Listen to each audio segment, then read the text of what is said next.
안녕하세요. 하도사TV의 하도사입니다. 오늘은 용신론을 한번 살펴보도록 하겠습니다. 막 사주를 공부하실 때 용신이 뭐냐 막 이렇게 물으시는 분들이 굉장히 많고, 용신을 찾으셔서 뭐 사용하시는 분들도 많겠지만은 어쨌든 저희는 기본 개념을 공부하고 있기 때문에 기본 개념에 대해서 한번 알아볼 필요가 있겠다 해서 한번 만들어 보았습니다. 자, 첫 번째 용신이라는 것은요, 사주 구성이 8글자, 즉 사주팔자로 구성되어 있단 말이에요. 4개의 기둥에 8개의 글자, 이렇게 구성되어 있기 때문에 그 8개의 글자가 완벽하게 조화로울 수는 없어요, 사실상. 그렇기 때문에 용신이라는 것은 사주의 구성을 보아서 그 사주의 조화로운 오행을 찾는 것, 그래서 그 오행을 찾아서 조화로운 상태로 도달을 하기 위해 필요한 것, 그래서 그 사주 내의 균형과 조화를 이루어 줄 수 있는 필요한 것, 이렇게 생각하시면 아주 쉽겠습니다. 그래서 용신이 있다는 것은 사주의 잠재력을 사용할 수 있다는 것으로 또 해석이 될 수 있기 때문에 용신이라는 것은 사주의 잠재력이라고 할 수도 있고요. 그래서 용신이라는 게 일간을 가장 쓰임새 있게 만들어 주는 것. 8글자 내에 균형이 좀 깨져 있는데 그 균형을 잘 맞추어 줄 수 있는것, 조화롭게 만들어 줄 수 있는 것, 이렇게 생각하시면 쉽겠습니다. 그래서 용신을 개념을 좀 보면요, 첫 번째 용신, 일간에게 가장 필요로 하는 것. 두 번째는 희신이라는 개념이 있는데요, 내가 용신을 잡았을 때 그 용신을 생조해 주는 것. 세 번째, 기신이라는 것도 있어요. 기신이라는 것은요, 내가 용신을 잡았는데 그 용신을 극하는 오행. 구신은요, 기신을 도와주는 오행, 이렇게 생각하시면 되겠습니다. 그리고 마지막으로 이제 한신이라는 개념이 있어요. 이거는 제3의 요소로 이렇게 좀 쓰긴 하는데, 보편적으로 이제 일간을 방어하는 기능의 요건으로 이렇게 좀 사용하게 됩니다. 그래서 만약에 내가 용신을 내 사주에서 좀 어떻게 따지냐 이걸 보았을 때요, 그냥 기본 개념으로 말씀을 드리자면은, 사주 내에 첫 번째로 천간 중에 그 요소로 선택하시면 되겠습니다. 사주팔자에 천간과 지지가 있는데요, 그 중에서 천간에 있는 오행의 요소로 선택하시면 되겠고요. 근데 천간이 없다 그러면은 이제 지장간을 살펴볼 필요가 있는데, 일단은 먼저 지지를 살펴봐요. 지지를 살펴봤는데 지지의 오행 중에서도 용신이 없는데 이렇게 됐을 경우에 그 지장간이라는 것도 한번 살펴봐서요, 거기서 이제 천간 요소가 지장간에 들어가 있기 때문에 지장간을 살펴보는 것인데요, 지장간의 구성을 살펴서 내가 필요한 오행이 용신으로 선택될 수 있다 그러면 지장간까지 이렇게 살펴보시면 되겠습니다. 그래서 용신의 개념을 조금 잡기 위해서 좀 도움이 되실지 모르겠어요. 근데 어쨌든 제가 좀 만들어 보았는데요, 첫 번째로 이제 일간을 기준으로 신강신약을 이렇게 따지게 되고 십성이 이렇게 부여가 된단 말이죠. 그래서 예시로 이렇게 만들어 놔서 비견과 인성이 상당히 강한 그런 강한 사주가 되겠습니다. 그렇죠? 그럼 이러한 경우에 인성이 과다하고 비겁이 과다했는데 인성보다는 비겁이 조금 더 적게 있죠. 그리고 월지가 이제 인성으로 되어 있기 때문에 인성의 월지가 되겠다. 그렇죠? 그렇기 때문에 인성의 힘이 굉장히 강해서 내가 인성보다는 힘이 조금 약해진 그런 형태가 되겠지만은 사주로 전체적으로 봤을 때는 강한 사주가 되겠습니다. 그렇죠? 그러면은 지금 이런 사주로 보았을 때 용신을 선택할 수 있는 경우의 수는 식상이나 재성이나 관성이 될 수가 있습니다. 내가 강하기 때문에, 내가 강한 사주이기 때문에. 그렇기 때문에 지금 저 같은 경우에는 요 세 개의 십성 중에서 재성이라는 오행으로 이제 목이 구성이 되어 있겠지요. 이렇게 인성이 토구, 비겁이 금인 그런 사주가 되게 있으면은, 그러면 재성이 목으로 되어 있기 때문에 이 재성으로 일단은 내가 용신을 잡겠다 이렇게 생각을 해 봅시다. 그러면은 용신이 재성이 목이 됩니다. 오행상. 그럼 일간에게 가장 필요로 한 것, 조화롭게 되겠죠. 희신이 됩니다. 두 번째는. 그러면 식상이라는 것이 재성을 이렇게 수생목으로 생존을 해주기 때문에 희신이 수로 나타날 수가 있겠구나. 그렇죠? 그리고 기신이라는 것은 용신을 극하는 것이에요. 그렇기 때문에 금이 내가 될 수가 있겠죠. 귀신은 즉 나다 이렇게 될 수 있겠죠. 구신은 인성이 되기 때문에 인성이라는 것이 이제 귀신이라는 것은 이제 귀신을 도와주는 친구 토생금 이렇게 되겠죠. 그렇기 때문에 구신은 인성이 되겠다. 이렇게 먼저 형태를 잡고 나서 한신이라는 것을 따져봐요. 이게 나한테 도움이 될지 안 될지. 이게 기본적인 용신의 이런 개념입니다. 자, 그래서 용신의 종류를 이렇게 좀 살펴볼 텐데요. 첫 번째는 고립용신으로서 건강용신을 먼저 좀 살펴볼 거고요. 두 번째는 행운용신이 있습니다. 이 행운용신에는 1, 2, 3, 4 이렇게 4개가 구성되어 있는데요.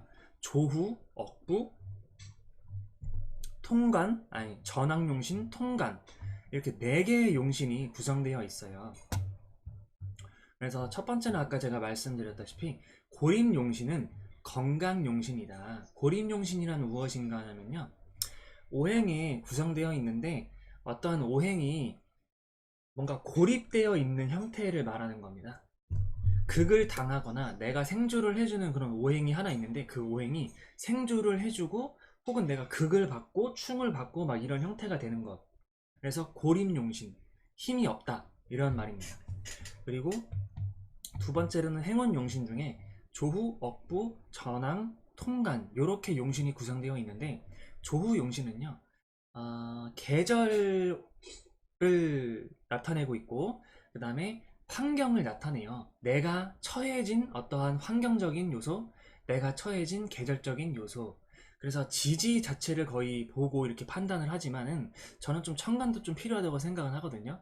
근데 보편적으로 조우는 월지와 시지를 놓고 봐서 월지가 어떠한 계절에 속해 있느냐 그리고 어떠한 시간에 태어났느냐, 그래서 내 사주가 조우로 봤을 때 한난 조습이라고 하는데요.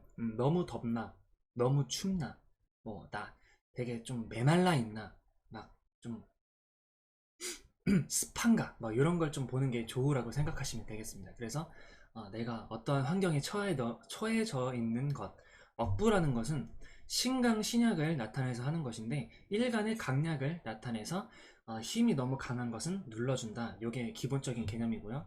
전황용신이라는 것은 사주 형태가 너무 막강하게 한 오행으로 치중되어 있어요. 그래서 다른 것이 들어오더라도 좀 받아들이기가 좀 쉽지가 않다. 이런 형태로 되어 있기 때문에 그 오행이 짱을 먹는다. 어떠한 것이 들어와도 자꾸 변환시키고 나로 이렇게 변형을 시키는 것, 이렇게 생각하시면 되겠습니다. 통간용신은요, A와 B가 있어요. 그러면 A와 B가 서로 이렇게 대치되고 있고 서로 이렇게 충을 하고 있는 상황이 있습니다. 예를 들어서 그러면 A와 B가 팽팽한 다툼이 있는 그러한 상황에 처해 있는데 C라는 것이 A와 B를 조율해 줄 수 있는 친구, 이렇게 생각하시면 아주 편한 그런 통간 용신이 되겠습니다. 그래서 오늘은 고립용신, 즉 건강용신 이렇게 한번 살펴보겠습니다. 자, 목화토금수가 있어요. 이렇게 5가지의 오행이 있는데 한 오행이 생조가 되지 않는 상황, 여기에 이제 고립이 되어 있다. 예를 들면은 극을 당하고 극을 하는 오행으로서 둘러싸여 있다. 그래서 그 오행이 아주 좀 쉽지가 않다. 이렇게 되어 있는 겁니다. 그래서 어느 한 오행이 힘이 없다. 고립되어 있다. 내 편이 하나도 없다. 적으로 둘러싸여 있다. 그래서 매우 힘들다. 말 그대로 고립된 오행이 힘든 거기 때문에 건강상으로 그러한 오행이 힘들다. 건강상 위험하다. 그래서 그러한 오행, 그러한 건강을 관리를 해야 한다. 이렇게 생각하시면 되겠습니다. 그래서 고립된 오행은 사주상 건강이나 생명이나 육친이나 십성이 나타날 수도 있고요. 그렇죠? 그렇기 때문에 건강, 생명, 육친, 십신 등의 의미가 위험하다. 이렇게 생각하시면 되겠습니다.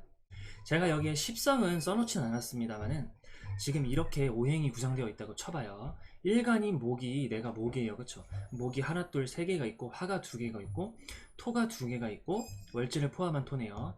그리고 수가 이렇게 하나가 있습니다. 그러면은 이쪽은 년주에도 해당이 되는데 그 중에서 년지에 해당이 돼요. 그러면은 수라는 것은 이제 토국수가 되고 수생목이 되죠. 그쵸? 그러면은 지금 여기에 있는 오행이 위험하다 이 뜻이에요. 고립되어 있다 이 뜻입니다. 극을 당하고 내가 생명체를 살릴 수 있는, 여기 이 수가 생명체를 살리기 위해서 물을 줘야 되는데 토로 인해서 막히고, 그러면서 이제 예? 목에 이렇게 좀 힘도 실어줘야 되는데 힘이 너무 없잖아요. 그렇죠? 이런 게 이제 고립되어 있는 형태라고 생각하시면 돼요. 그래서 지금 이 형태를 보았을 때 여기에 있는 자리는 이제 조부모에 해당이 되고 국가에도 해당이 되거든요. 그러면 건강상으로 좀 따져봤을 때 수의 오행이라는 것은 인체의 물에 해당이 되고 정신적인 부분도 해당이 될 수 있고요. 뭐 방광이라던가 뭐 이런 부분에도 해당이 될 수 있어요. 그렇기 때문에 그러한 해당 기관들이 조금 위험에 처해 있다. 그리고 할머니, 할아버지 이런 궁합이거든요. 그 중에서 할머니가 될 수 있는 그런 가능성이 있어요. 그래서 조부모한테 뭔가 좀 조부모님들이 지금 요 사주로 봤을 때는 조부모님들이 음, 뭔가 수와 관련해서 안 좋게 돌아가셨다.